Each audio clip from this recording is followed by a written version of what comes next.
တို့အိမ်သားလေးမှာကိုရှိသေးတဲ့နာမည်ပေးမှာလားဘယ်လိုတော့လင်မယားနှစ်ယောက်ကလေးလိုချင်ထားတာယူလို့ပြည့်ချင်တော့ကလေးကမရအောင်မရတော့ညောင်မင်းသွားပြီးသားစုပန်သားစုပန်တော့ရုပ်ကစိုးကမသလားသားရကန်ကြုံသလားတိုက်ဆိုင်သလားမသိဘူးသားတယောက်မွေးရော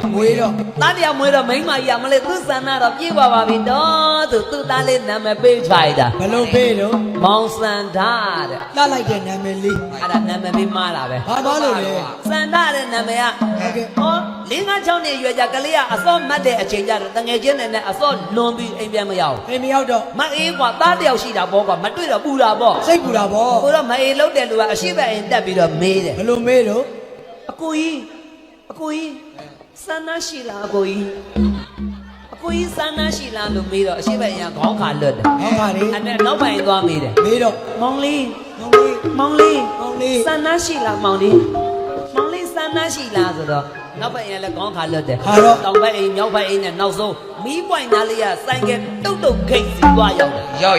တုတ်ခိတ်ဆိုင်ကတက်စီသမားတွေသွားပြီးတော့မေးတယ်ဗါတယ်အကိုကြီးတို့စန္ဒရှိလားနဲ့သွားမေးလိုက်တော့ဟောစန္ဒရှိတဲ့လူတွေနဲ့သွားတို့တာအဲ့မိမကြီးအိမ်မြန်းမရောက်တာ2 လကြာသွားငါ့အိမ်မှာတောင်းတင်းနေတာငါ့အိမ်မှာ